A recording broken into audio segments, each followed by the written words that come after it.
Everybody, I'm in a Corolla. I'm replacing this traction control button. It doesn't work. So basically, I found the quickest way to do this is to get yourself like a plastic pry bar or something similar. And first, we gotta lift up this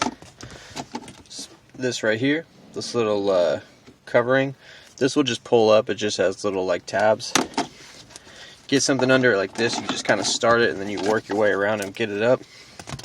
Then you could literally grab the edge of this and wiggle it all on each side until it pops up.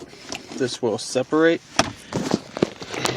like that, and you could just come under here and disconnect the sensor, or not the sensor, the button. I mean, the button's on the other side, so you just push the button right there and pull it down, and then let's see, with that disconnect you can get a little more space. Just could put this to the side. Now lift the e-brake up as high as you can, and then you can lift this up. Then you could come underneath here and get it out.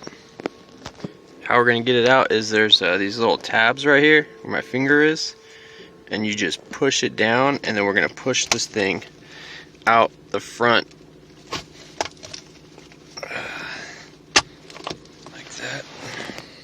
You see it's going to come out the front like that.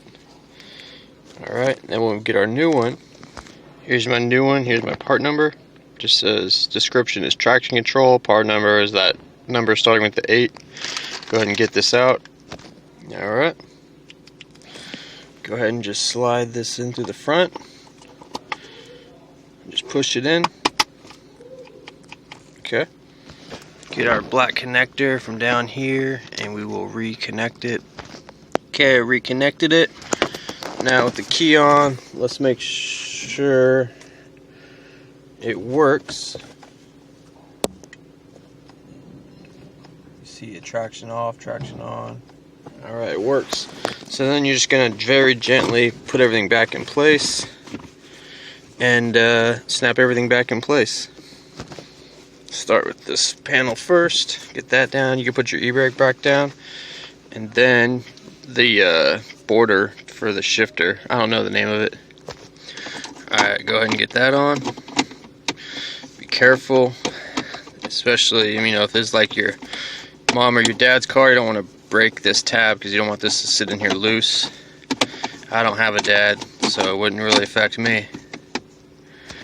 Do this front side first, and then just very gently get these in. It should just pop in place. Alright, there you guys go.